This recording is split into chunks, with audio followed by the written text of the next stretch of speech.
Hi friends, నేను మీ జయవరపు శ్రీనివాస్ని. మేము చేస్తున్నటువంటి వీడియోలు కనుక మీకు నచ్చినట్లయితే లైక్ చేసి షేర్ చేయండి. ఇప్పుడే మా వీడియోలు చూస్తున్నట్లయితే తప్పకుండా మా ఛానల్ని సబ్స్క్రైబ్ చేసుకొని గంట సింబల్ నొక్కండి. ఓకే మిత్రులారా, మనం తెలుగు అకాడమీ వారు ప్రచురించినటువంటి గురుకుల మెయిన్స్ తెలుగు భాష సాహిత్యము అనేటువంటి పుస్తకంలోని ప్రక్రియలలో భాగంగా ఈరోజు మనం ఇతిహాస ప్రక్రియ గురించి మనం రివిజన్ చేసుకునేటువంటి ప్రయత్నం చేద్దాం. ఈ ఇతిహాస ప్రక్రియకు సంబంధించిన అంశాలు 77, 78, 79, 80, 81 పేజీలో ఇవ్వడం జరిగింది. వీటిని జాగ్రత్తగా పరిశీలించండి. ఈ పుస్తకం లేని వాళ్ళు కంపల్సరీ పుస్తకం కొనుక్కొని మీ దగ్గర ఉంచుకోండి. ఏ ఎగ్జామ్ కైనా సరే తెలుగు అకాడమీ బుక్ అనేది ప్రామాణికం అన్న సంగతి మీ అందరికీ తెలిసిందే. కాబట్టి ఈ పుస్తకాన్ని దగ్గర ఉంచుకొని 1-4 సార్లు చదివే ప్రయత్నం చేయండి. ఇక చూద్దాం. ఇతిహాసం. ఇతిహాసం అంటే ఇతి ప్లస్ హా ప్లస్ ఆసం అంటే ఈ విధంగా జరిగింది అని అర్థం.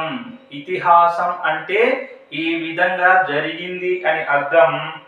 అంటే ఎలాంటి సంశయము లేకుండా నిజంగానే జరిగిందని తెలియచేసేటువంటి అక్షరం ఏమిటి అంటే ఇతిహాసంలో హా. హా అనే అక్షరం ఎటువంటి సందేహము సంశయము లేకుండా ఈ సంఘటన జరిగింది, ఈ కథ జరిగింది అని చెప్పేసి తెలియచేస్తుంది అని చెప్పి మనం గుర్తుంచుకోవాలి. ఇక ఇతిహాసం నిర్వచనాలు మనం పరిశీలిస్తే ఇతిహాసం పురావృత్తం అని చెప్పినది ఎవరు అంటే అమరసింహుడు. ఇతిహాసం పురావృత్తం అని చెప్పినది ఎవరు? అమరసింహుడు అని గుర్తుంచుకోవాలి. అంటే ఇతిహాసం అనేది పూర్వ వృత్తాంతమును కలిగి ఉంటుంది అని చెప్పేసి దీని యొక్క అర్థం. పురాణం పంచలక్షణం అన్నది కూడా అమరసింహుడే. ఇతిహాసం పురావృత్తం అన్నది కూడా అమరసింహుడే అని గుర్తుంచుకోవాలి. కర్మఫల సంబంధ స్వభావాలైన ఆగామికార్థాలు ఎందులో కనిపిస్తాయో అదే ఇతిహాసం. కర్మఫల సంబంధమైన ఆగామికార్థాలు ఎందులో కనిపిస్తాయో అదే ఇతిహాసం అని చెప్పేసి ఇతిహాసమును నిర్వచించినది ఎవరు అని చెప్పి అడగడానికి అవకాశం ఉంటుంది. అభినవగుప్తుడు. కర్మఫల సంబంధ స్వభావాలైన ఆగామికార్థాలు ఎందులో కనిపిస్తాయో అదే ఇతిహాసం అన్నది అభినవగుప్తుడు. పురాణమితి వృత్తమాఖ్యాయి కోదాహరణం ధర్మశాస్త్రం అర్థశాస్త్రం చేతిహాసం అని ఇతిహాసాన్ని నిర్వచించింది ఎవరు అని చెప్పి అడగడానికి అవకాశం ఉంది. కౌటిల్యుడు అని గుర్తుంచుకోండి. కౌటిల్యుడు ఇతిహాసమును ఈ క్రింది విధంగా నిర్వచించాడు. పురాణమితి వృత్తమాఖ్యాయి కోదాహరణం ధర్మశాస్త్రం అర్థశాస్త్రం చేతిహాసం అంటే దీని అర్థం ఏంటంటే కొన్ని పురాణ లక్షణాలు, కార్యకారణ సంబంధమైన ఇతివృత్తం, కొన్ని పురాణ లక్షణాలు, కార్యకారణ సంబంధమైన ఇతివృత్తం, ఆఖ్యానాలు, ధర్మార్థ శాస్త్ర విషయాలు కలిగినటువంటి దానిని ఇతిహాసం అంటారు అని చెప్పి ఈ నిర్వచనం యొక్క భావం. పురాణమితి ఉత్తమాఖ్యాయిక ఉదాహరణం ధర్మశాస్త్రం అర్థశాస్త్రం చేతిహాసం అని చెప్పేసి ఇతిహాసమును నిర్వచించింది ఎవరు? కౌటిల్యుడు. గుర్తుంచుకోవాలి. శాస్త్రరూప కావ్యఛాయాన్వయి ఇతిహాసం అన్నది ఎవరు అంటే ఆనందవర్ధనుడు. శాస్త్రరూప కావ్యఛాయాన్వయి ఇతిహాసం. శాస్త్రరూప కావ్యఛాయాన్వయి ఇతిహాసం అన్నది ఎవరు అని చెప్పి అడుగుతారు. గుర్తుంచుకోవాలి. ఆనందవర్ధనుడు. అంటే కొంత శాస్త్ర రూపాన్ని కొంత కావ్యఛాయను కలిగినదే ఇతిహాసము అని చెప్పేసి ఈ యొక్క శ్లోకం యొక్క అర్థం. ఓకేనా? రైట్. నెక్స్ట్ చూస్తే ఆఖ్యాత అని ఎవరిని అంటాము అంటే పరంపరగా కథ చెప్పేవాడిని ఆఖ్యాత అంటాము. పరంపరగా కథ చెప్పేవాడికి గల పేరు ఏమిటి? ఆఖ్యాత అని గుర్తుంచుకోండి. ఓకేనా ఫ్రెండ్స్? పరంపరగా కథ చెప్పేవాడికి గల పేరేంటి? ఆఖ్యాత అని గుర్తుంచుకోవాలి. ఆఖ్యాత చెప్పే కథనమును ఏమంటాము? ఆఖ్యానం అంటాము. ఆఖ్యాత చెప్పే కథనమును ఏమంటాము? ఆఖ్యానం అంటాము. గుర్తుంచుకోవాలి. ఆఖ్యానము కంటే చిన్నది ఏమిటి అని చెప్పి అడగడానికి అవకాశం ఉంటుంది. ఆఖ్యానకం. ఆఖ్యానము కంటే చిన్నది ఏమిటి? ఆఖ్యానకం అని గుర్తుంచుకోండి. ఇక ఉపాఖ్యానం అంటే ఏమిటి అంటే ప్రధాన కథకు ఉపఫలకంగా సాగే చిన్న కథ. ప్రధాన కథకు ఉపఫలకంగా సాగే చిన్న కథను ఏమంటాము? ఉపాఖ్యానం అంటాము. బాగా గుర్తుంచుకోవాలి. నెక్స్ట్ చూస్తే అసలు ఈ ఉపాఖ్యానం అనేది దేనికి ఉపకరిస్తుంది అంటే ప్రధాన కథలో ఏదో ఒక ప్రయోజనాన్ని సాధించడానికి ఉపకరిస్తుంది. ప్రధాన కథలో ఏదో ఒక ప్రయోజనాన్ని సాధించడానికి ఉపకరించేదే ఉపాఖ్యానం అని చెప్పి గుర్తుంచుకోవాలి. భారతీయ ఇతిహాసాలు రెండు, ఒకటి రామాయణం, మరొకటి మహాభారతం. ఓకేనా? మరి భారతదేశంలో వచ్చిన మొదటి ఇతిహాసం ఏమిటి అంటే రామాయణం. రామాయణము సంస్కృతంలో రాయబడింది. సంస్కృతములో రాయబడిన తొలి ఇతిహాసం ఏమిటి అంటే రామాయణం. గుర్తుంచుకోవాలి.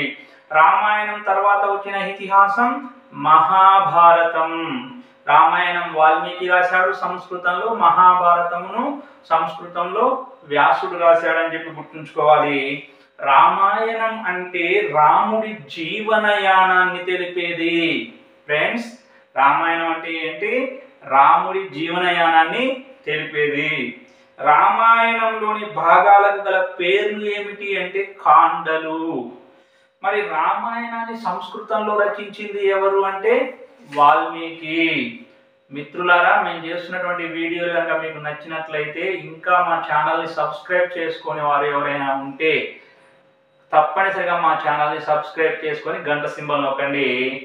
నెక్స్ట్ చూస్తే రామాయణంలో కాండల సంఖ్య ఎంత అంటే 7.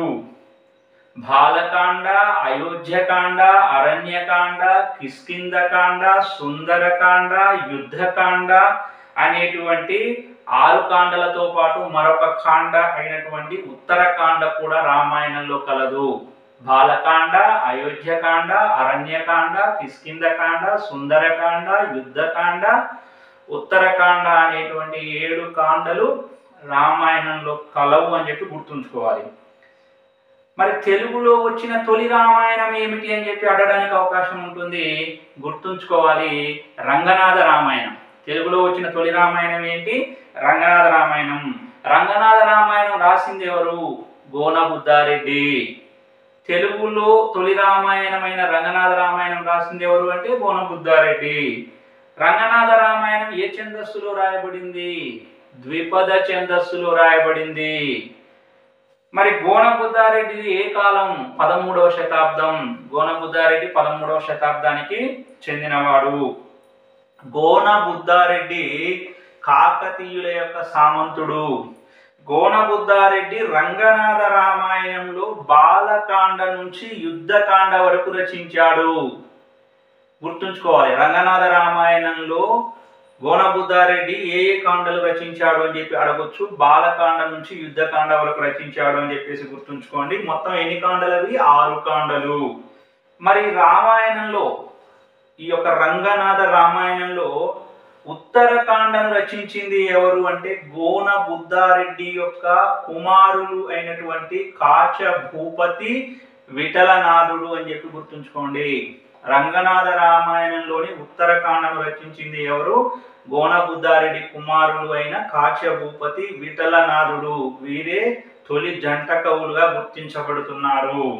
ఇంకా నెక్స్ట్ చూస్తే అహల్య వృత్తాంతములోని ఇంద్రుడు కోడి రూపు ధరించడం, జంబుమాలి వృత్తాంతం, కాలనేమి కథలు అనేవి వాల్మీకి రామాయణంలో లేవు, కానీ రంగనాథ రామాయణంలో కనిపిస్తాయి. అంటే అవాల్మీకేతి వృత్తాలు, అవాల్మీకాంశాలు కొన్ని రంగనాథ రామాయణంలో సృష్టించబడ్డవి, కల్పించబడ్డవి. అవి ఏమిటి అంటే అహల్య కథా వృత్తాంతములో ఇంద్రుడు కోడి రూపం ధరించడం, జంబుమాలి వృత్తాంతం, కాలనేమి కథలు అనేవి వాల్మీకి రామాయణంలో లేవు, కానీ రంగనాథ రామాయణంలో కనిపిస్తున్నాయి అని చెప్పేసి గుర్తుంచుకోవాలి. వాల్మీకి రామాయణంలో లేని రంగనాథ రామాయణంలో గల వృత్తాంతం ఏమిటి అని చెప్పి ఆప్షన్స్ ఇవ్వచ్చు, గుర్తుంచుకోవాలి. ఓకేనా? లేదా ఒక వృత్తాంతం ఇచ్చి ఇది ఏ రామాయణంలో కనిపిస్తుంది అని చెప్పి అడగవచ్చు. ఇంద్రుడు కోడి రూపు ధరించడం, జంబుమాలి వృత్తాంతం, కాలనేమి కథలు అనేవి రంగనాథ రామాయణంలో కనిపిస్తున్నాయని గుర్తుంచుకోవాలి. తెలుగులో తొలి చెంపు రామాయణం ఏమిటి అని చెప్పి అడుగుతారు ఫ్రెండ్స్, గుర్తుంచుకోవాలి. భాస్కర రామాయణం. తెలుగులో తొలి చెంపు రామాయణం ఏంటి ఫ్రెండ్స్? ఇది భాస్కర రామాయణం అని గుర్తుంచుకోండి. భాస్కర రామాయణం బహుకర్తృత్వం అని మీ అందరికీ తెలుసు. హులక్కి భాస్కరుడు, మల్లికార్జున భట్టు, కుమార రుద్రదేవుడు, అయలార్యుడు, వీరు నలుగురు కలిసి ఈ యొక్క భాస్కర రామాయణం రచించడం అనేది జరిగింది. ఓకేనా? మరి భాస్కర రామాయణంలో ఎక్కువ భాగం రచించింది ఎవరు అంటే మల్లికార్జున భట్టు. భాస్కర రామాయణంలో ఎక్కువ భాగం రాసింది ఎవరు అంటే మల్లికార్జున భట్టు అని గుర్తుంచుకోండి. హులక్కి భాస్కరుడేమో అరణ్యకాండ రాశాడు, యుద్ధకాండలో పూర్వ భాగం మాత్రమే రాశాడు. హులక్కి భాస్కరుడు అరణ్యకాండ రాశాడు, యుద్ధకాండలో పూర్వ భాగం మాత్రమే రాశాడు, గుర్తుంచుకోవాలి. ఓకేనా? ఇక అదే విధంగా యుద్ధకాండ పూర్వ భాగం హులక్కి భాస్కరుడు రాశాడు కదా, మరి యుద్ధకాండ శేష భాగం ఎవరు రాశారు అంటే అయ్యలార్యుడు రాశాడు. యుద్ధకాండ శేష భాగంను రాసింది అయ్యలార్యుడు. అరణ్యకాండతో పాటు యుద్ధకాండ ఉత్తర భాగమును రాసింది ఎవరు అంటే హులక్కి భాస్కరుడు. ఇక భాస్కర రామాయణంలో ఎక్కువ భాగం రచించింది మల్లికార్జున భట్టు అని చెప్పుకున్నాం కదా. మల్లికార్జున భట్టు బాల కిష్కింధ సుందరకాండలు రాశాడు. మల్లికార్జున భట్టు బాలకాండ, కిష్కింధకాండ, సుందరకాండలు 3 కాండలు రచించాడు, గుర్తుంచుకోవాలి. ఇక కుమార రుద్రదేవుడు అయోధ్యకాండ మాత్రమే రచించాడు. కుమార రుద్రదేవుడు అయోధ్యకాండ మాత్రమే రచించాడు అని చెప్పేసి గుర్తుంచుకోండి. ఇప్పుడు దశరథుడి కుమారుడు అయినటువంటి రాముడు అయోధ్య నగరాన్ని రాజధానిగా చేసుకొని ఆ రాజ్యాన్ని కోసల దేశాన్ని పరిపాలించాడు. లేదు అంటే దశరథుని యొక్క కోసల దేశానికి రాజధాని ఏంటంటే అయోధ్య. ఓకేనా? దశరథుని కుమారుడు ఎవరు? రాముడు. రాముడి యొక్క రాజధాని కూడా అయోధ్య. ఆ విధంగా మనం అయోధ్యకాండ కుమార రుద్రదేవుడు రాశాడని చెప్పేసి గుర్తుంచుకునే ప్రయత్నం చేయాలి. కుమారుడు, దశరథుని కుమారుడు అయోధ్య రాజధానిగా చేసుకొని పరిపాలించుండు. కుమార రుద్రదేవుడు, కుమార అనే పదం మీద అయోధ్యకాండ రచించాడు, గుర్తుంచుకోవాలి. ఆ విధంగా నెక్స్ట్ చూస్తే మరి హులక్కి భాస్కరుడి కుమారుడే మల్లికార్జున భట్టు, గుర్తుంచుకోవాలి. హులక్కి భాస్కరుడి కుమారుడు ఎవరు? మల్లికార్జున భట్టు. హులక్కి భాస్కరుడి శిష్యుడు ఎవరు అంటే కుమార రుద్రదేవుడు. హులక్కి భాస్కరుడి శిష్యుడు కుమార రుద్రదేవుడు. హులక్కి భాస్కరుడి మిత్రుడు అయ్యలార్యుడు అని చెప్పేసి గుర్తుంచుకోండి. నెక్స్ట్ చూస్తే భాస్కర రామాయణం 14వ శతాబ్దంలో రాయబడింది. ఇక 15వ శతాబ్దానికి చెందిన మొల్ల రచించిన రామాయణం మొల్ల రామాయణం, గుర్తుంచుకోవాలి. మొల్ల రచించిన రామాయణం మొల్ల రామాయణం. శ్రీకంఠ మల్లేశ్వరుడి దయ వల్ల కవిత్వం చెప్పిన కవయిత్రి ఎవరు? గుర్తుంచుకోండి ఫ్రెండ్స్. శ్రీకంఠ మల్లేశ్వరుడి దయ వల్ల కవిత్వం చెప్పిన కవయిత్రి ఎవరు? మొల్ల. శ్రీకంఠ మల్లేశ్వరుడి దయ వల్ల కవిత్వం చెప్పిన కవయిత్రి ఎవరు అంటే మొల్ల అని గుర్తుంచుకోండి. గుహుడు రాముడి పాదాలను కడిగిన వృత్తాంతం ఏ రామాయణంలో కనిపిస్తుంది అంటే మొల్ల రామాయణంలో కనిపిస్తుందని గుర్తుంచుకోండి. గుహుడు రాముని పాదాలను కడిగిన వృత్తాంతం కనిపించే రామాయణం ఏది అని చెప్పి అడుగుతారు. మొల్ల రామాయణం అని చెప్పి గుర్తుంచుకోవాలి. ఇంద్రుడు కోడి రూపు ధరించడం, జంబుమాలిని వృత్తాంతం, కాలనేమి కథలేమో రంగనాథ రామాయణంలో కనిపిస్తున్నాయి. మొల్ల రామాయణంలోనేమో రాముని పాదాలు గుహుడు కడిగినటువంటి సంఘటన కనిపిస్తుంది, ఇతివృత్తం కనిపిస్తుంది. నిరోష్య రామాయణం రాసింది ఎవరు అంటే మరింగంటి సింగరాచార్యులు. జాగ్రత్తగా గుర్తుంచుకోండి. నిరోష్య రామాయణం రాసింది ఎవరు అంటే మరింగంటి సింగరాచార్యులు. ఓకేనా. మరి నిర్వచనోత్తర రామాయణం రాసింది ఎవరు అంటే తిక్కన. కన్ఫ్యూజ్ కావద్దు. నిరోష్య రామాయణం రాసింది ఎవరు అంటేనేమో మరింగంటి సింగరాచార్యులు, నిర్వచనోత్తర రామాయణం రాసింది ఎవరు అంటే తిక్కన అని గుర్తుంచుకోండి. ఓకేనా. నిరోష్య రామాయణానికి గల పేరు ఏమిటి? దశరథ రాజనందన చరిత్ర. దశరథ రాజనందన చరిత్ర అనే పేరుతోటి రామాయణం రచించింది ఎవరు? మరింగంటి సింగరాచార్యులు. దశరథ రాజనందన చరిత్రకు గల మరో పేరేంటి? నిరోష్య రామాయణం. నిరోష్య రామాయణం గల మరో పేరేంటి? దశరథ రాజనందన చరిత్ర. నిరోష్యం అంటే ఓష్యాలు లేకుండా రాయడం. ఓకేనా. పాప బాబా మాలు లేకుండా మరి రామాయణాన్ని రచించడం అనేది జరిగింది కాబట్టి దాన్ని నిరోష్య రామాయణం అని చెప్పేసి పిలుస్తాం. నెక్స్ట్ చూస్తే జ్ఞానపీఠ అవార్డు పొందిన తెలుగు రామాయణం ఏమిటి? శ్రీమద్ రామాయణ కల్పవృక్షం. జ్ఞానపీఠ అవార్డు పొందిన రామాయణం ఏంటి? శ్రీమద్ రామాయణ కల్పవృక్షం. శ్రీమద్ రామాయణ కల్పవృక్షాన్ని రచించింది ఎవరు? విశ్వనాథ సత్యనారాయణ. నెక్స్ట్ చూస్తే శ్రీమద్ రామాయణ కల్పవృక్షానికి జ్ఞానపీఠ అవార్డు ఎప్పుడు లభించింది? 1970వ సంవత్సరంలో. కొన్ని గ్రంథాల్లో 71 కనిపిస్తుంది, కొన్ని గ్రంథాల్లో 70 కనిపిస్తుంది. ఇక్కడ మనకి ఇచ్చిన దాని ప్రకారం 1970లో శ్రీమద్ రామాయణ కల్పవృక్షమునకు జ్ఞానపీఠ పురస్కారం లభించింది అని చెప్పేసి తెలుస్తుంది. తెలుగులో తొలి ఇతిహాసం ఏమిటి? తెలుగులో, సంస్కృతంలో కాదు, తెలుగులో తొలి ఇతిహాసం మహాభారతం. సంస్కృతంలో తొలి ఇతిహాసం అయితే రామాయణం. తెలుగులో తొలి ఇతిహాసం ఏంటి? మహాభారతం. గుర్తుంచుకోవాలి. మహాభారతానికి గల పేర్లు ఏమిటి అని చెప్పేసి అడుగుతారు.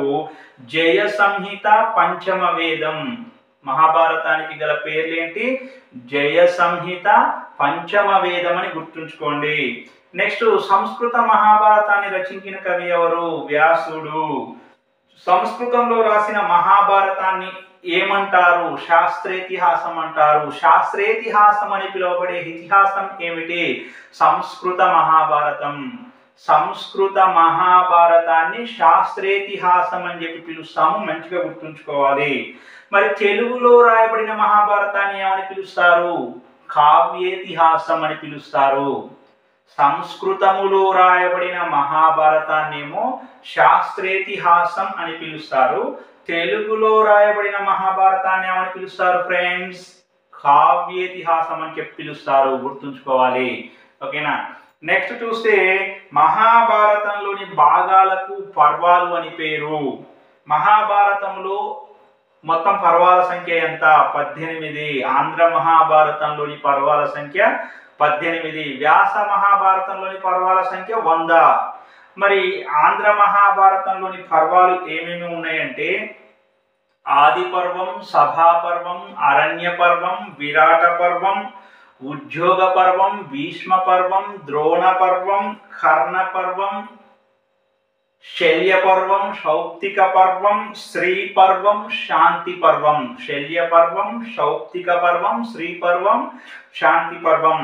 అనుశాసనిక పర్వం, అశ్వమేధ పర్వం, ఆశ్రమవాస పర్వం, మౌసల పర్వం, మహాప్రస్థానిక పర్వం, స్వర్గారోహణ పర్వం అని మొత్తం 18 పర్వాలు ఆంధ్ర మహాభారతంలో కనిపిస్తున్నాయి. 1కి 2 సార్లు చదివితే తేలికగా గుర్తుంటాయి. ఈ పర్వాలని 5 భాగాలుగా చేసుకొని చదవండి. ఆది, సభ, అరణ్య, విరాట పర్వాలు ఒక భాగం చేసుకోండి. ఆది, సభ, అరణ్య, విరాట పర్వం ఒకసారి గుర్తుంచుకునే ప్రయత్నం చేయండి. ఉద్యోగ, భీష్మ, ద్రోణ, కర్ణ పర్వాలు రెండో భాగం చేసుకోండి. శల్య, సౌప్తిక, శ్రీ, శాంతి పర్వాలు మూడో భాగం చేసుకోండి. అనుశాసనిక, అశ్వమేధ, ఆశ్రమవాస పర్వాలు నాలుగో భాగంగా విడగొట్టుకోండి.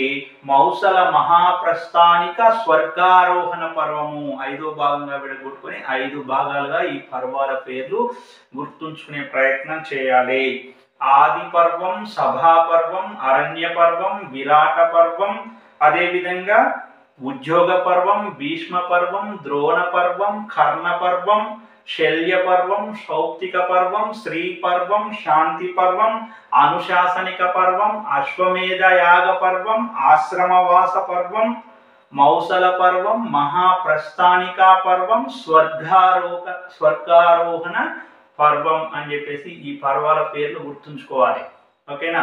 ఆది పర్వం, సభా పర్వం, అరణ్య పర్వం, విరాట పర్వం, ఉద్యోగ పర్వం, భీష్మ పర్వం, ద్రోణ పర్వం, కర్ణ పర్వం, శల్య పర్వం, సౌప్తిక పర్వం, శ్రీ పర్వం, శాంతి పర్వం, అనుశాసనిక పర్వం, అశ్వమేధ పర్వం, ఆశ్రమ వాస పర్వం, మౌసల పర్వం, మహాప్రస్థానికా పర్వం, స్వర్గారోహణ పర్వం. శివరాముడు ఏంటి? మౌసల పర్వం, మహాప్రస్థానికా పర్వం, స్వర్గారోహణ పర్వం. మొత్తం 18 పర్వాలు కలవు ఆంధ్ర మహాభారతంలో. నెక్స్ట్ సంస్కృత మహాభారతంలో చెప్పుకున్నాము 100 పర్వాలు. మహాభారతాన్ని తెలుగులోకి అనువదించిన కవులను కవిత్రయం అంటారు. వారు నన్నయ, తిక్కన, ఎర్రన అనే విషయం తెలుసు. ఆంధ్ర మహాభారత రచన చేసిన ప్రథమ కవి ఎవరు? నన్నయ. గుర్తుంచుకోవాలి. ఓకేనా. నన్నయ మహాభారత రచనలో అనుసరించిన అనువాద విధానం ఏంటి? స్వేచ్ఛానువాదం. మహాభారత రచనలో నన్నయ స్వేచ్ఛానువాదమును అనుసరించాడు. గుర్తుంచుకోవాలి. నెక్స్ట్ నన్నయ్య తన భారత అవతారికను ఏ పురుషలో రాశారు అంటే ప్రథమ పురుషలో రాశారు అని చెప్పేసి గుర్తుంచుకోవాలి. నన్నయ్య తన భారత కావ్య అవతారికను ఏ పురుషలో రాశారు చెప్పండి? ప్రథమ పురుషలో రాశారు. నెక్స్ట్ చూస్తే మరి అవతారిక అంటే ఏంటి అంటే గ్రంథాన్ని గురించి, గ్రంథ రచనకు గల కారణాలను గురించి, ఆ గ్రంథములోని రచనా విధానాన్ని గురించి. ఓకేనా. గ్రంథం గురించి, గ్రంథ రచనకు గల కారణాలను గురించి, గ్రంథములోని రచనా శైలిని, రచనా విధానాన్ని గురించి తెలియజేసే దాన్నే మనం అవతారిక అంటాము. గుర్తుంచుకోవాలి. నన్నయ భారత అవతారిక అనేది ప్రథమ పురుషలో రాయబడింది. నెక్స్ట్ చూస్తే మహాభారత బద్ధ నిరూపితార్థమేర్పడ, మహాభారత బద్ధ నిరూపితార్థమేర్పడ తెనుగున రచయింపు మదిక దీయుక్తి మెయిన్ అని నన్నయ్యను కోరింది ఎవరు అంటే రాజరాజ నరేంద్రుడు. మహాభారత నిరూపితార్థమేర్పడ తెనుగున రచయింపు మదిక దీయుక్తి మెయిన్ అని నన్నయ్యను కోరింది ఎవరు అని చెప్పి అడుగుతారు. గుర్తుంచుకోవాలి. రాజరాజ నరేంద్రుడు. మహాభారత బద్ధ నిరూపితార్థమేర్పడ తెలుగు నరకీంపు మదిక దీయుక్తి మెయిన్ అని చెప్పి రాజరాజ నరేంద్రుడు నన్నయ్యను కోరాడు. నన్నయ్య రాజరాజ నరేంద్రుడి కోరిక మేరకు ఆంధ్ర మహాభారతాన్ని రాయడం జరిగింది. రైట్. చూడండి, మరి నన్నయ్య వ్యాసుడిని ఏమని కీర్తించాడు? వివిధ వేద తత్వవేది, వివిధ వేద తత్వవేది అని వ్యాసుడిని కొనియాడింది, కీర్తించింది ఎవరు అని చెప్పి అడగడానికి అవకాశం ఉంటుంది. వివిధ వేద తత్వవేది అని చెప్పి వ్యాసుడిని కీర్తించింది నన్నయ్య. ఓకేనా. వివిధ వేద తత్వవేది అనే బిరుదు ఎవరికి కలదు? వ్యాసుడికి కలదు. వ్యాసుడిని వివిధ వేద తత్వవేది అని అన్నది ఎవరు? నన్నయ్య. నన్నయ్య వ్యాసుడిని ఏమని కీర్తించాడు? వివిధ వేద తత్వవేది అని చెప్పి కీర్తించాడు అని చెప్పి గుర్తుంచుకోవాలి. సంస్కృతములో రాయబడ్డ తెలుగు వ్యాకరణ గ్రంథం ఏంటి? సంస్కృతములో రాసిన తొలి తెలుగు వ్యాకరణ గ్రంథం ఏమిటి అంటే ఆంధ్ర శబ్ద చింతామణి అని గుర్తుంచుకోవాలి. ఓకేనా. ఇది రాసింది నన్నయ్య అనే సంగతి మీకు తెలుసు. ఇక నెక్స్ట్ చూస్తే నన్నయ్యను గురించి ఇతర కవుల అభిప్రాయాలు ఏమిటి? ఏ ఏ కవి నన్నయ్య గురించి ఏమని వ్యాఖ్యానించారో చూస్తే రామరాజభూషణుడు తన వసు చరిత్రలో, ఎవరైనా రామరాజభూషణుడు తన వసు చరిత్రలో నన్నయ్య గురించి ఏమన్నాడంటే మహిమన్ వాగను శాసనుండు సృజింపన్ అని చెప్పేసి అన్నాడు. నన్నయ్యను గురించి మహిమన్ వాగను శాసనుండు సృజింపన్ అని అన్నది ఎవరు అంటే రామరాజభూషణుడు. ఏ గ్రంథములో అన్నాడు? వసు చరిత్రలో. నన్నయ్యను గురించి రామరాజభూషణుడు వసు చరిత్రలో ఏమన్నాడు? మహిమన్ వాగను శాసనుండు సృజింపన్ అని చెప్పేసి అన్నాడు అని చెప్పి గుర్తుంచుకోండి. మారణ మార్కండేయ పురాణంలో నన్నయ్యని గురించి ఏమన్నారు అంటే ఆంధ్ర కవితా గురుడు అని చెప్పేసి అన్నాడు. నన్నయ్యను ఆంధ్ర కవితా గురుడు అని చెప్పేసి కీర్తించింది ఎవరు అంటే మారణ. ఏ గ్రంథం అంటే మార్కండేయ పురాణం. గుర్తుంచుకోవాలి. అంటే మహిమన్వాగను శాసనుడు సృజింపన్ ఆంధ్ర కవితా గురుడు అనే బిరుదులు ఏ కవికి గలవు అంటే నన్నయ్యకు గలవు. ఆంధ్ర కావ్య పదము తీర్చిన వాడు అని చెప్పి నన్నయ్యను కొనియాడింది ఎవరు? కొలని గణపతి దేవుడు శివయోగ సారంలో. కొలని గణపతి దేవుడు శివయోగ సారంలో నన్నయ్యను ఆంధ్ర కావ్య పదమును తీర్చిన వాడు అని చెప్పేసి కొనియాడడం జరిగింది అని చెప్పి గుర్తుంచుకోండి. ఇక నెక్స్ట్ చూద్దాం మిత్రులారా. రైట్, జాగ్రత్తగా పరిశీలించే ప్రయత్నం చేయండి. నెక్స్ట్ చూస్తే నన్నయ్య ఏమన్నాడు భారత రచన చేస్తూ? నా నేర్చు విదంబున నిక్కావ్యంబు రచయించెదన్ అన్నాడు. నా నేర్చు విదంబు నిక్కావ్యంబు రచయించెదన్ అన్న కవి ఎవరు? నన్నయ్య. జగద్దితంబుగా రచించెదన్ అన్నది ఎవరు? పోతన. భాగవత రచన చేసే క్రమంలో పోతన జగద్దితంబుగా రచించెదన్ అన్నాడు. నా నేర్చు విదంబు నిక్కావ్యంబు రచించెదన్ అనేమో నన్నయ్య అన్నాడు అని చెప్పేసి గుర్తుంచుకోవాలి. ఓకేనా. తిక్కన కూడా అంటాడు. ఏమంటాడు తిక్కన అంటే నా నేర్చిన భంగి చెప్పి వరణీయుడనయ్యదన్ భక్త కోటికిన్. నా నేర్చిన భంగి చెప్పి వరణీయుడనయ్యదన్ భక్త కోటికిన్ అన్నది తిక్కన. జగద్దితంబుగా రచించెదన్ అన్నది పోతన. నా నేర్చు విదంబు నిక్కావ్యంబు రచించెదన్ అని చెప్పేసి అన్నదేమో నన్నయ్య అని చెప్పేసి గుర్తుంచుకోండి. మహాభారతాన్ని జనమేజయుడికి చెప్పినది ఎవరు? వైశంపాయనుడు. మహాభారతాన్ని జనమేజయుడికి చెప్పినది ఎవరు అంటే వైశంపాయన ముని. ఓకేనా. అదే భాగవతాన్ని పరీక్షిత్ మహారాజుకు చెప్పింది ఎవరు అంటే శ్రీశుకుడు. ఆంధ్ర భాగవతాన్ని పరీక్షిత్ మహారాజుకు చెప్పిందేమో శ్రీశుకుడు. మహాభారతాన్ని జనమేజయుడికి చెప్పిందేమో వైశంపాయనుడు. మహాభారతం చెప్పింది వైశంపాయనుడు, భాగవతం చెప్పిందేమో శ్రీశుకుడు. మహాభారతాన్ని విన్నది జనమేజయుడు, భాగవతాన్ని విన్నది ఎవరు చెప్పండి? భాగవతాన్ని విన్నది పరీక్షిత్ మహారాజు. నెక్స్ట్ చూడండి. శ్రీనాథుడు నన్నయ్యను ఏమని ప్రశంసించాడు అంటే ఉభయ వాక్ప్రౌఢి అన్నాడు. శ్రీనాథుడు నన్నయ్యను ఉభయ వాక్ప్రౌఢి అని చెప్పి తన కాశీఖండంలో పేర్కొన్నాడు.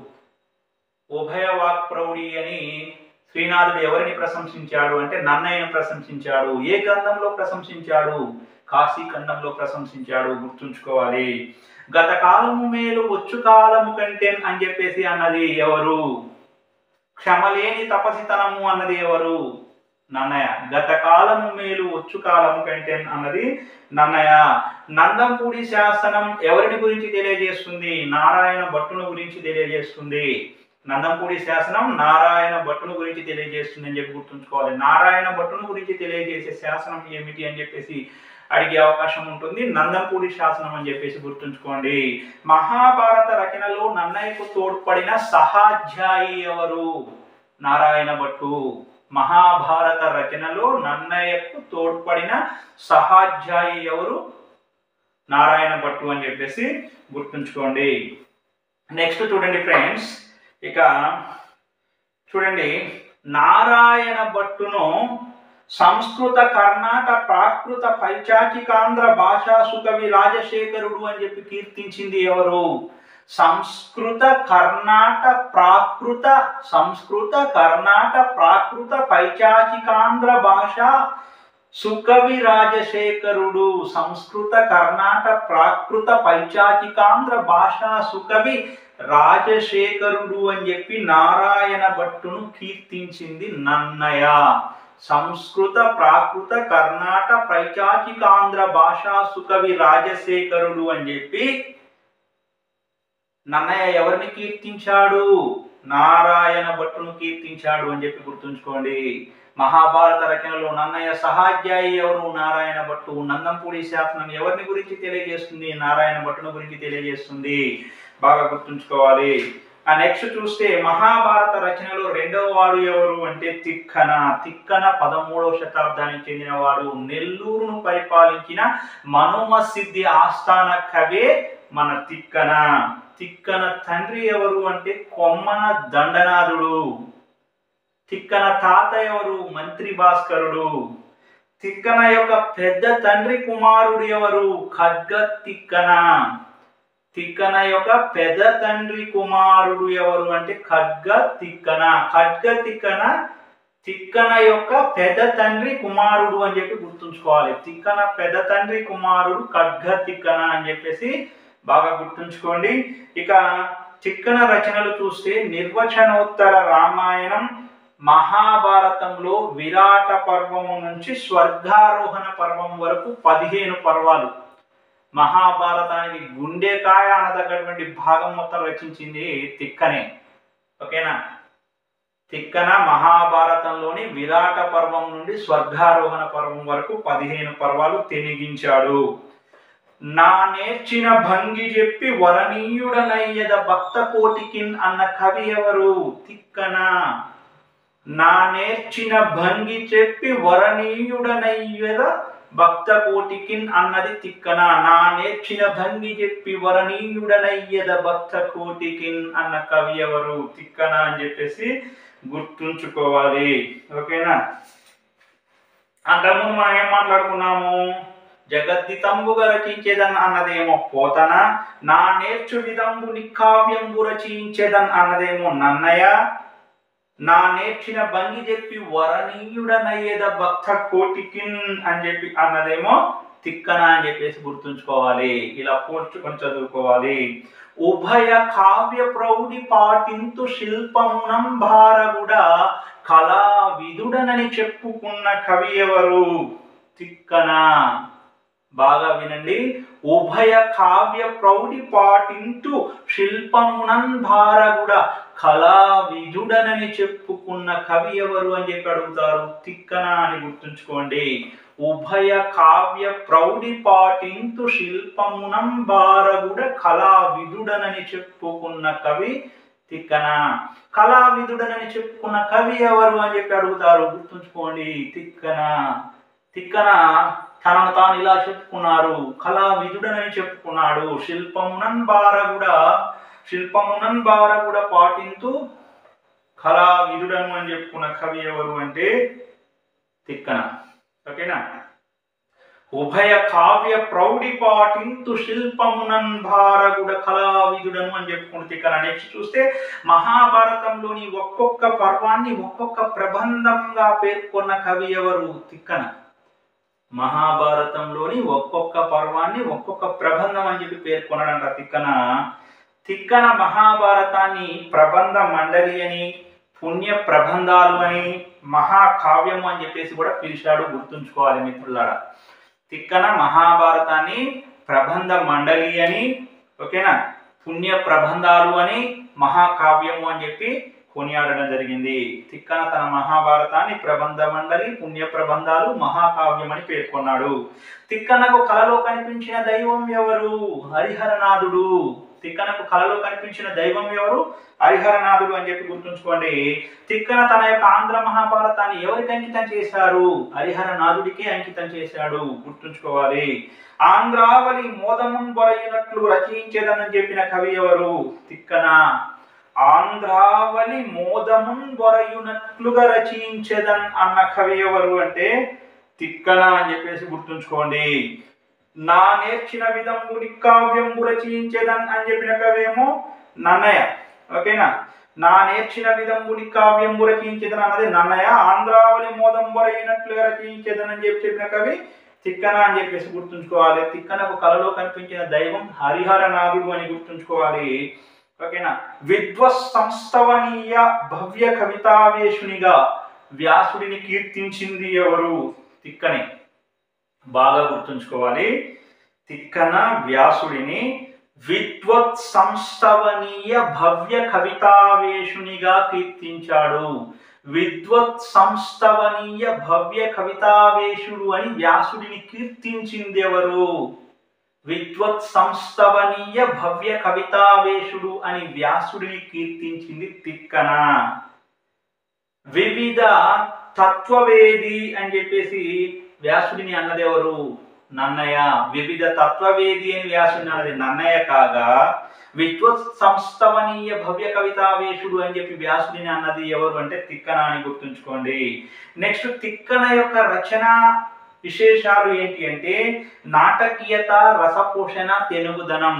నాటకీయత, రసపోషణ, తెనుగుదనం అనేవి ఎవరి కవితలలోని ప్రత్యేకతలు అంటే తిక్కన కవితా గుణంలోని ప్రత్యేకతలు. నాటకీయత, రసపోషణ, తెనుగుదనం అనేవి తిక్కన కవిత ప్రత్యేకతలు, తిక్కన రచనల యొక్క ప్రత్యేకతలను తెలుసుకోండి. నెక్స్ట్ శ్రీనాథుడు వర్ణించినటువంటి తిక్కన కవితా లక్షణం ఏమిటి అంటే రసాభ్యుచిత బంధం.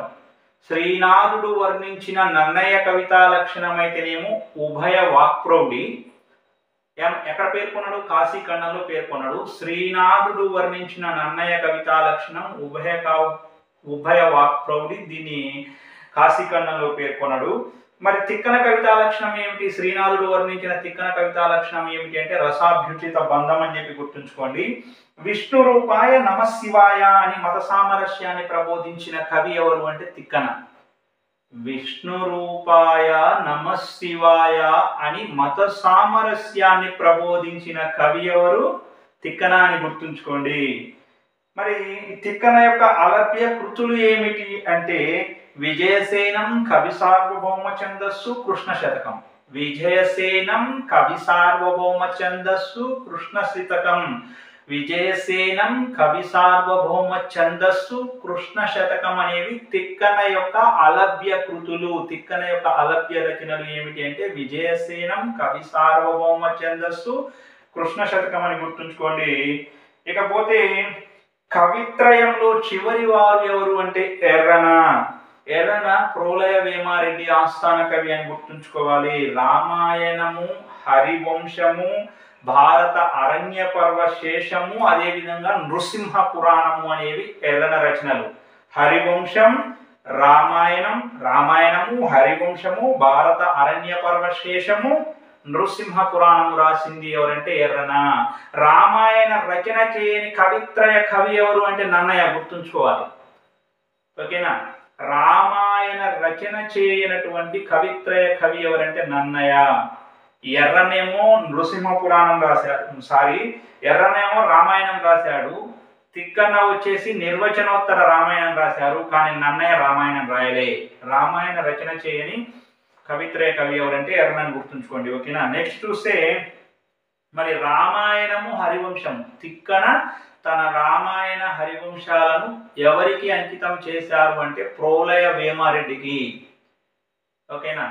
తిక్కన యొక్క రామాయణము, హరివంశాలను అంకితం తీసుకున్నది ఎవరు అని చెప్పి అడగడానికి అవకాశం ఉంటుంది. ప్రోలయ వేమారెడ్డి అని గుర్తుంచుకోండి. భారతానికి పరిశిష్ట గ్రంథం ఏమిటి అంటే హరివంశం. భారతానికి పరిశిష్ట గ్రంథంగా చెప్పుకునే గ్రంథం ఏమిటి అంటే హరివంశం. హరివంశమును భారతానికి పరిశిష్ట గ్రంథంగా చెప్పుకోవడం జరుగుతుంది.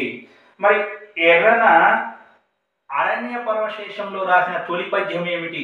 భారత అరణ్య పర్వశేషంలో ఎర్రన రాసిన తొలి పద్యం ఏమిటి అంటే స్ఫురధరుణాంశు రాగరుచి బొంపిరివోయి. ఎర్రన తన భారత అరణ్య పర్వశేషంలో రాసిన తొలి పద్యం ఏమిటి అంటే స్ఫురధరుణాంశ రాగరుచి బొంపిరివోయి అని చెప్పేసి గుర్తుంచుకోండి. ఎర్రన అరణ్య పర్వశేష భాగాన్ని ఎలా రచించాడు అంటే తద్రచనయకాన్. ఎర్రన అరణ్య పర్వశేష భాగాన్ని రచించిన విధం ఏమిటి? తద్రచనయకాన్. ఎర్రన అరణ్య పర్వశేష భాగాన్ని ఇలా రచించారు అని చెప్పి ఆప్షన్స్ ఇవ్వచ్చు. తద్రచనయకాన్ అన్నట్లుగా ఎర్రన అరణ్య పర్వశేషాన్ని రచించాడని గుర్తుంచుకోండి. ఎర్రన కవిత్వం అనేది వర్ణనలతో కూడి ఉంటుంది, అంటే వర్ణనాత్మకమైనది అని గుర్తుంచుకోవాలి. నృసింహ పురాణంలో ఎర్రన అహోబిల క్షేత్రాన్ని గురించి వర్ణించాడు.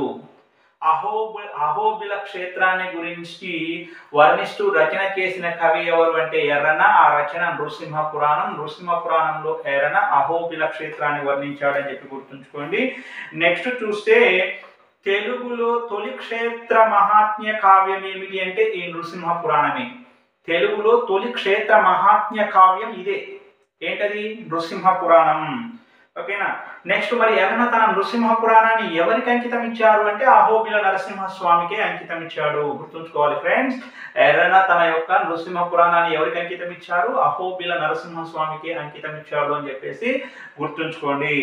మరి ఈ ఎర్రన శైలిని శ్రీనాథుడు ఏమని తెలియజేశాడంటే సూక్తి వైచిత్రి అని చెప్పి తెలియజేశాడు.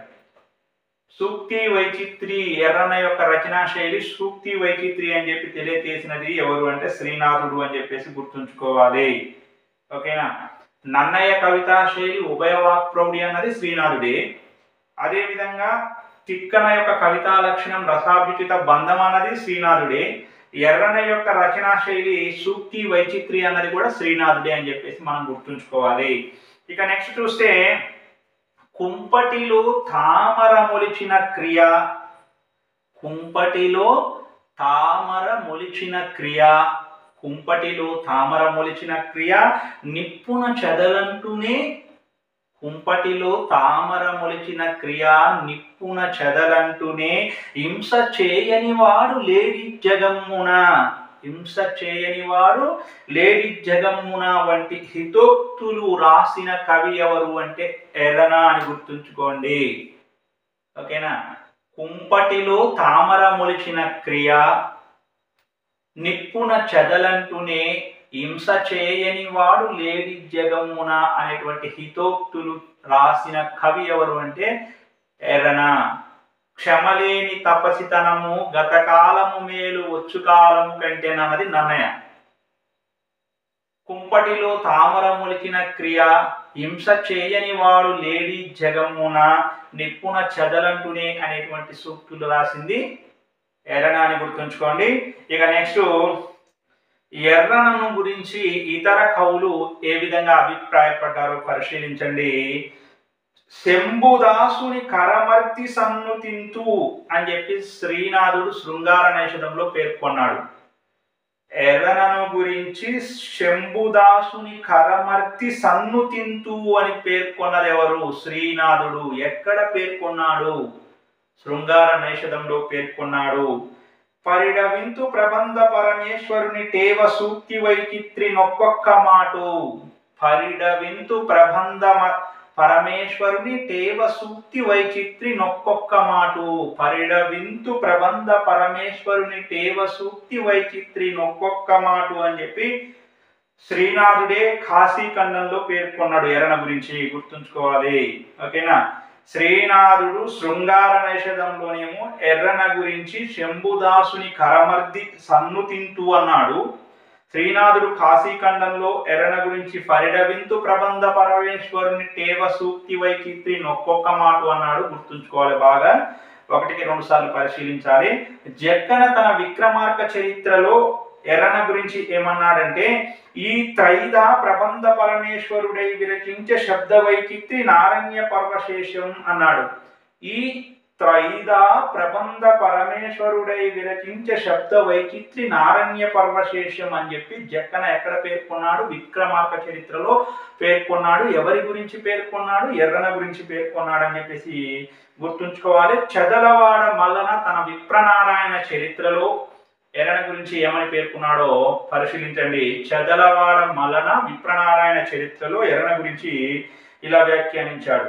ప్రతిభతో నారణ్య పర్వ శేషము చెప్పే, ప్రతిభతో నారణ్య పర్వ శేషము చెప్పే కవులకు చెవుల పండువుగాగా, ప్రతిభతో నారణ్య పర్వ శేషము చెప్పే కవులకు చెవుల పండువుగాగా అని చెప్పి ఎర్రన గురించి పేర్కొన్నది ఎవరంటే చదలవాడ మల్లన. ఎక్కడ అంటే విప్రనారాయణ చరిత్రలో అని చెప్పేసి గుర్తుంచుకోవాలి. ఒకటికి రెండు సార్లు వీటిని పరిశీలించినట్లయితే బాగా గుర్తుంటాయి.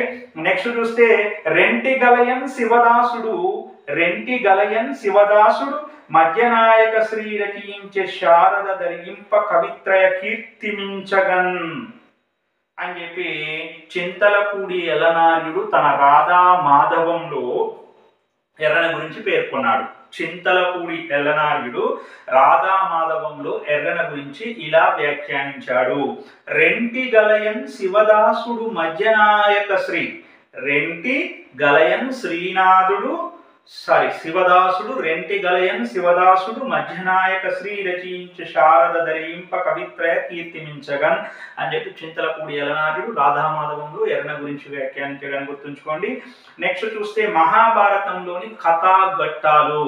మహాభారతంలోని కథాఘట్టాలు శకుంతలోపాఖ్యానము అనేది ఆది పర్వం చతుర్దశాశ్వాసంలో కనిపిస్తుంది, గుర్తుంచుకోండి. శకుంతలోపాఖ్యానం ఆది పర్వం చతుర్దశాశ్వాసంలో కనిపిస్తుంది. 1-2 సార్లు చదివితే గుర్తుంటుంది. శకుంతలోపాఖ్యానం ఆది పర్వం చతుర్దశాశ్వాసంలో కనిపిస్తుంది. ద్రౌపది వస్త్రాపహరణ వృత్తాంతం ఎక్కడ కనిపిస్తుందంటే సభాపర్వం ద్వితీయాశ్వాసంలో కనిపిస్తుంది. ద్రౌపది వస్త్రాపహరణ అనేది నిండు కౌరవ సభలో జరిగింది కదా, నిండు సభలో అంటే సభాపర్వం అని గుర్తుంచుకోండి. ఆ సభాపర్వంలో సభాపర్వం ద్వితీయాశ్వాసంలో ద్రౌపది వస్త్రాపహరణ కనిపిస్తుంది. శకుంతలోపాఖ్యానం ఏమో ఆది పర్వం చతుర్దశాశ్వాసంలో కనిపిస్తుంది, గుర్తుంచుకోవాలి. నెక్స్ట్ చూస్తే కీచక వధ. విరాట మహారాజు కొలువులో కీచక వధ జరుగుతుంది కాబట్టి విరాట పర్వం అని చెప్పేసి గుర్తుంచుకోండి. కీచక వధ విరాట పర్వంలో ద్వితీయ ఆశ్వాసం. ఓకేనా. ద్రౌపది వస్త్రాపహరణ ఏమో సభాపర్వం ద్వితీయాశ్వాసం కాగా కీచక వధ ఏమో విరాట పర్వం ద్వితీయాశ్వాసం, గుర్తుంచుకోవాలి టెక్నికల్ గా. నెక్స్ట్ చూస్తే శ్రీకృష్ణ రాయబారం అనేది ఉద్యోగ పర్వంలో ఉంటుంది. ఉద్యోగం అంటే ప్రయత్నం కదా, సంధి కోసం శ్రీకృష్ణుడు ప్రయత్నం చేసిండుగా శ్రీకృష్ణ రాయబారంలో. అంటే శ్రీకృష్ణ రాయబారం అనేది ఉద్యోగ పర్వంలో ఉన్నదని తేలికగా గుర్తుంటుంది. ఉద్యోగ పర్వంలో తృతీయాశ్వాసంలో ఉంది. ఉద్యోగ పర్వంలో తృతీయాశ్వాసంలో ఉంది. శ్రీకృష్ణ రాయబారము అనేది శ్రీకృష్ణుడు సంధి కోసం ప్రయత్నం చేయడం. ప్రయత్నం అంటే ఉద్యోగం కాబట్టి ఉద్యోగ పర్వంలో శ్రీకృష్ణ రాయబారం తృతీయాశ్వాసంలో ఉంది అని చెప్పి గుర్తుంచుకోండి. నెక్స్ట్ చూస్తే శ్రీకృష్ణుడు గీతోపదేశం ఎక్కడ చేశాడు అంటే భీష్మ పర్వంలో చేశాడు, గుర్తుంచుకోవాలి. యుద్ధరంగమునందు మరి అర్జునుడికి శ్రీకృష్ణుడు గీతోపదేశం చేశాడు, అది ప్రథమాశ్వాసంలోనే చేశాడు. గీతోపదేశము అనేది భీష్మ పర్వంలోని ప్రథమాశ్వాసంలో కలదు అని చెప్పి తేలికగా గుర్తుంచుకోవచ్చు. నెక్స్ట్ అభిమన్యుడి వీరమరణం ఎక్కడ ఉంది అంటే ద్రోణ పర్వం ద్వితీయాశ్వాసంలో ఉంది. అభిమన్యుడి వీరమరణం అనేది ద్రోణ పర్వము ద్వితీయ ఆశ్వాసంలో ఉన్నది అని గుర్తుంచుకోండి. అభిమన్యుడి వీరమరణం ద్రోణ పర్వం ద్వితీయాశ్వాసంలో ఉందని గుర్తుంచుకోండి. శ్రీకృష్ణుడు గీతను ఎవరికి ఉపదేశించాడు?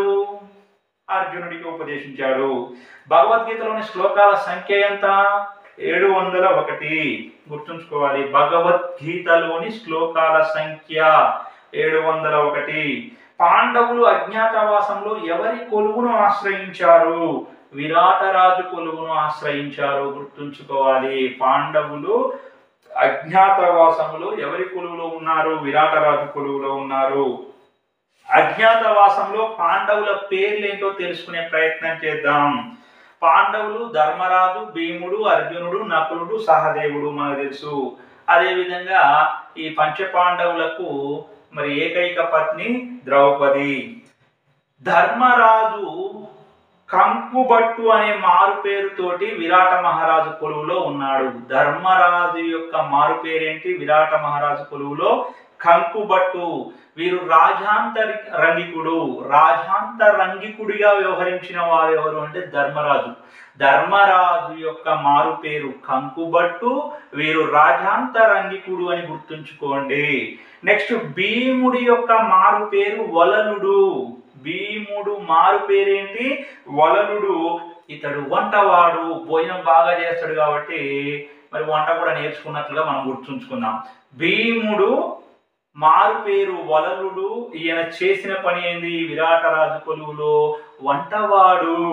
నెక్స్ట్ అర్జునుడు బృహన్నల అనే మారు పేరుతోటి వ్యవహరించిండు. అర్జునుడి మారు పేరు బృహన్నల. ఈయన నాట్యాచార్యుడిగా కొనసాగాడు. ఓకేనా. ధర్మరాజు యొక్క మారు పేరు కంకుబట్టు. ఇతడు రాజాంతరంగికుడిగా వ్యవహరించాడు. ధర్మరాజు మారు పేరు కంకుబట్టు, వృత్తి రాజ్యాంతరంగికుడు. భీముడి మారు పేరు వలలుడు, ఇతని యొక్క వృత్తి వంటవాడు. అర్జునుడి యొక్క మారు పేరు బృహన్నల, నాట్యాచార్యుడు అని చెప్పి గుర్తుంచుకోండి. ఇక నకులుడి విషయానికి వస్తే తామగ్రంథి. నకులుడి యొక్క మారు పేరేంది? తామగ్రంథి. ఇతడు అశ్వశిక్షకుడు, హార్స్ రైడింగ్ లో ట్రైనింగ్ ఇచ్చేవాడు. అశ్వశిక్షకుడు ఎవరు? నకులుడు. నకులుడి యొక్క మారు పేరు దామగ్రంథి. ఇతడు అశ్వశిక్షకుడు, హార్స్ రైడింగ్ లో ట్రైనింగ్ ఇచ్చేవాడు నకులుడు అని గుర్తుంచుకోండి. నెక్స్ట్ సహదేవుడు. సహదేవుడి మారు పేరు తంత్రీపాలుడు. సహదేవుడి యొక్క మారు పేరు ఏంటి ఫ్రెండ్స్? తంత్రీపాలుడు. ఇతని వృత్తి పశుపాలన. సహదేవుడి యొక్క మారు పేరు తంత్రీపాలుడు. తంత్రీపాలుడు పశుపాలుడు అని గుర్తుంచుకోండి. పశువులను పాలించేవాడిని పశుపాలుడు అంటాం కదా. ఈయన మారు పేరు తంత్రీపాలుడు అని పెట్టిరు. అసలు పేరేంటి? సహదేవుడు. మారు పేరేంటి? తంత్రీపాలుడు. వృత్తి ఏంటిదంటే పశుపాలన అని గుర్తుంచుకోండి. పశుపాలకుడు తంత్రీపాలుడు. సహదేవుడు అసలు పేరు, మారు పేరు తంత్రీపాలుడు, వృత్తి పశుపాలకుడు. ఈజీ గుర్తుంచుకోవచ్చు. నెక్స్ట్ చూస్తే ద్రౌపది. ద్రౌపది మారు పేరు మాలిని. ఓకేనా? ద్రౌపది యొక్క మారు పేరేంటి? మాలిని. ఈవిడ సైరంధ్రిగా పనిచేసింది, బ్యూటీషియన్ గా పనిచేసింది. ఓకేనా? ద్రౌపది యొక్క మారు పేరు మాలిని, ఈవిడ వృత్తి సైరంధ్రి అని గుర్తుంచుకోండి. ఇక కురుక్షేత్ర సంగ్రామం ఎన్ని రోజులు జరిగింది అంటే 18 రోజులు జరిగింది అని గుర్తుండాలి. కురుక్షేత్ర సంగ్రామంలో పాల్గొన్న అక్షౌహిణుల సంఖ్య ఎంత? 18. కురుక్షేత్ర సంగ్రామం జరిగింది 18 రోజులే. కురుక్షేత్ర సంగ్రామంలో పాల్గొన్న అక్షౌహిణుల సంఖ్య కూడా 18. ఓకేనా? రైట్. మరి ఇక్కడ మనం చూస్తే కౌరవుల సైన్యం 11 అక్షౌహిణులు. మొత్తం 18 అక్షౌహిణుల సైన్యంలో 11 అక్షౌహిణులు కౌరవుల సైన్యం కాగా 7 అక్షౌహిణులు మాత్రమే పాండవుల సైన్యం. కురుక్షేత్ర యుద్ధం 18 రోజులు జరిగింది. ఇందులో పాల్గొన్నటువంటి సైన్యం 18 అక్షౌహిణులు. ఇందులో కౌరవుల సైన్యం 11 అక్షౌహిణులు, పాండవుల సైన్యం 7 అక్షౌహిణులు అని గుర్తుంచుకోండి. అసలు అక్షౌహిణి అంటే ఏంటో కూడా చూద్దాం. ఎంత సైన్యాన్ని అక్షౌహిణి అని పిలుస్తామనేది చూద్దాం. ఓకేనా? చతురంగ దళాలు ఉండేవి ఆ రోజుల్లో. రథాలు, ఏనుగులు, గుర్రాలు, కాల్బలం. రథాలు, ఏనుగులు, గుర్రాలు, కాల్బలాన్ని కలిపి చతురంగ బలాలు అని చెప్పి పిలుస్తాము. 21,870 రథాలు. రథాలన్నీ 21,870 గుర్తుంచుకోవాలి. ఏనుగులు కూడా సేమ్ 21,870. ఏనుగులు, రథాలు ఒకే సంఖ్యలో ఉన్నాయి. ఆ సంఖ్య ఎంత అంటే 21,870. ఏనుగుల సంఖ్య, రథాల సంఖ్య సేమ్ ఒకటే. ఎంత? 21,870. మరి గుర్రాలు ఎన్ని? 65,610. గుర్రాల సంఖ్య ఎంత? 65,610 గుర్రాలు. 21,870 ఏమో రథాలు, ఏనుగులు. 65,610 ఏమో గుర్రాలు. 1,09,350 మ్యాన్ పవర్, కాల్బలం. కాల్బలం 1,93,050. కాల్బలం ఎంత? 1,93,050. కాల్బలం 1,93,050 అని గుర్తుంచుకోండి. ఓకేనా? ఏనుగులు, రథాలేమో 21,870 కాగా గుర్రాలేమో 65,610 కాగా కాల్బలం 1,09,350 అని చెప్పి గుర్తుంచుకోండి. ఓకేనా? రైట్. ఈ విధంగా మనం ఇతిహాసానికి సంబంధించిన అన్ని అంశాలు చక్కగా నేర్చుకునేటువంటి ప్రయత్నం చేయాలి. ఓకే మిత్రులారా, మేము చేస్తున్నటువంటి వీడియోలు కనుక మీకు నచ్చినట్లయితే లైక్ చేసి షేర్ చేయండి. ఇప్పుడే మా వీడియోలు చూస్తున్నట్లయితే తప్పకుండా మా ఛానల్ని సబ్స్క్రైబ్ చేసుకొని గంట సింబల్ నొక్కడం మర్చిపోకండి. ఓకే, ధన్యవాదములు.